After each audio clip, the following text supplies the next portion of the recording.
We are working on the Minesweeper project from the YByte Python curriculum available at www.ybyte.in. In fact, we are now at a very interesting point in this. Now, previously we saw what happens when I, for example, click on a button that has a mine. The game, as we saw, completely gets over immediately. When we click on a square whose neighbors are a mine, I just disable that square and I display the number of neighbors that may have a mine. Now comes a situation where I click on a square that is neither a mine nor one of those whose neighbor is a mine, which means that on the list field, I've got a 0 in that square. What happens here is quite interesting. Let's first see this from the game that is already completed so that we have kind of revisit this whole thing. Let's say I try my luck, I try my luck and I click on, let's say, this square. Well, it turns out that this is one of those squares which does not have a mine, thankfully, but it has one mine in the neighborhood, which means one of these three is in fact a mine. Let me try, let's say, this corner. All right, so this is what I was trying to show you. Basically, look, this square is a zero neighbor square. Let's say when I click on this, the field opens up until I see, let's say, numbers on all the squares. But you notice that all the squares have been disabled. Now, this is interesting because the field is opening up until a certain point. Let's try, let's say, this square as well. Wow, this was really good.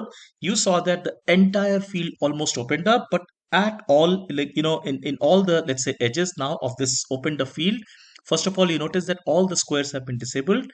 The field opened up to the extent it could. It obviously can't, go beyond this up here. Likewise, it stops here, and on all the borders I see cells, I see squares that have number, basically that are, let's say, non-zero neighbor cells. um, let's just try this again. At this corner as well, I'm quite lucky. The field opens up, notice, to expose, to reveal, let's say, numbered mine cells. So this is what we are going to build. In fact, we will use recursion for this purpose. Recursion recall is a situation where a function calls itself. We'll see why recursion is a good solution for this problem.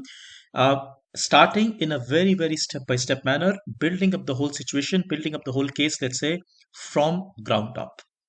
Now, having seen what happens when I click on a square that is, let's say, a zero square, let's for a moment imagine that we had just a one-dimensional field. Looking at this will motivate why recursion is a good solution for this problem. So that's why we are looking at it. So let's just imagine for a moment that all the mines and everything was just along, let's say, this row. And in fact, we had just one mine over here. Now, clearly, by the rules of Minesweeper, this square will be 1, this square will be 1, because notice one of its neighbors has a mine. In fact, in one dimensional case, every square has only two neighbors. So in this case, one has a mine. And all of this will be the so-called, let's say, zero neighbors squares. Now, let's say at this point, I go and click on, this square. Now, first, let's understand what is it that we are expecting. Well, we expect the field to open up. On the left side, we want the field to open up all the way to the left, which means nowhere further to go. On the right side, we will expect the field to open up until it reveals, let's say, this square, which is ones. Because remember, the last square has the, a non-zero, let's say, mine cell. That becomes the boundary. Now, one way to do this would be when I click on, for example, this square, I can disable this square immediately and also look at the square's neighbors. Now, in this case, there are two neighbors. Both of these squares are the gray square's neighbors. So I ask them to check again, hey, look, are you empty? If that is the case, well, I want you to look at your neighbors. So for example, in this case, this cell is empty. This square is also empty. I tell it, hey, please, can you look at your neighbors? Now think carefully. Let's look at this gray square. Its neighbor is this as well as this. Now, this square is where the recursion, or let's say this whole process started from. What I really wanted to check is not this square per se, but in fact this square. But nonetheless, I'm telling it, hey, please look at your neighbors. And likewise, I'm telling this guy, you also look at your neighbors. Now, once again, there is a neighbor on the left, which is the, the click square, but there is one unexplored neighbor. So really, I want these two to be now, let's say check. I asked them the same question. Look, are you yourself, let's say, empty or are a zero mine square? If that is the case, can you please look at your neighbor.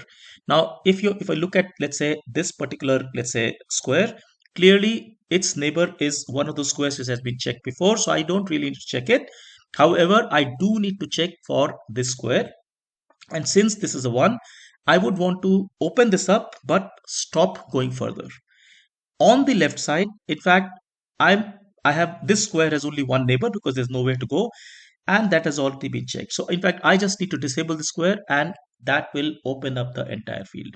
Think through this carefully, think through this slowly. Basically, we are going to the square's neighbor, neighbor's neighbors, and also the neighbor's neighbor to sort of figure out, to sort of, let's say, open up the entire field. Once we get the hang of this in, let's say, one dimension, the thought process will remain exactly the same in two dimensions. Let me try to sort of summarize that in a few sentences. Basically, once a zero square is clicked, I look at all its neighbors. In one dimensional case, there are only two neighbors. If the neighbors are also zero, I look at their neighbors and then their neighbors and so on.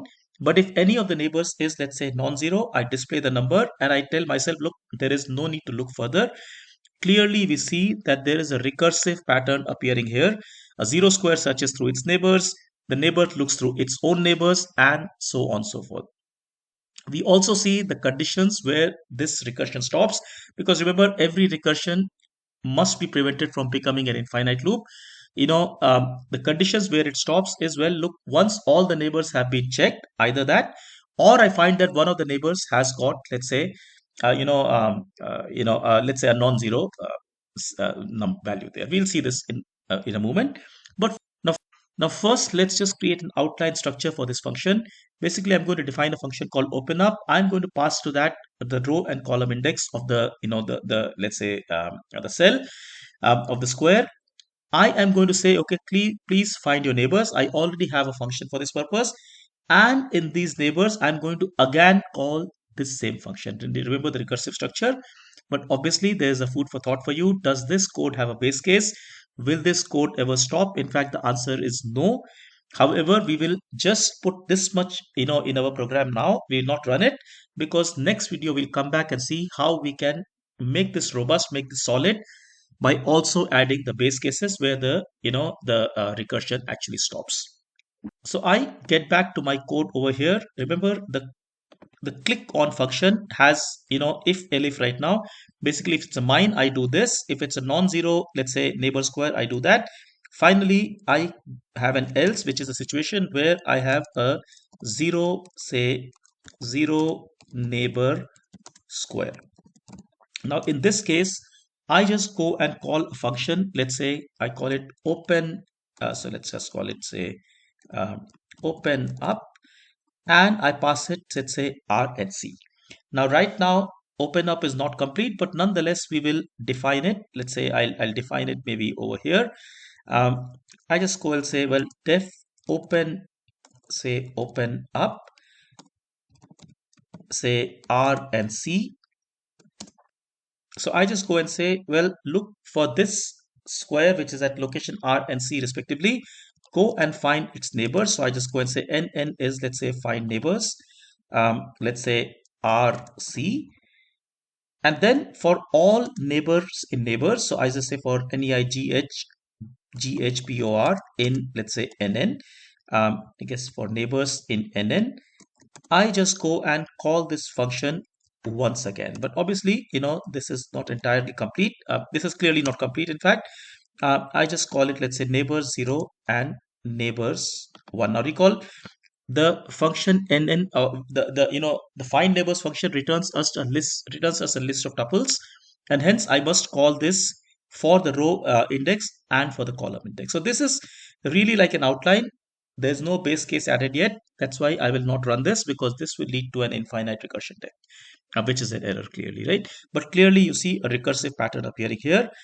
We will come back in the next video to sort of complete this, further analyzing carefully what exactly we are doing here.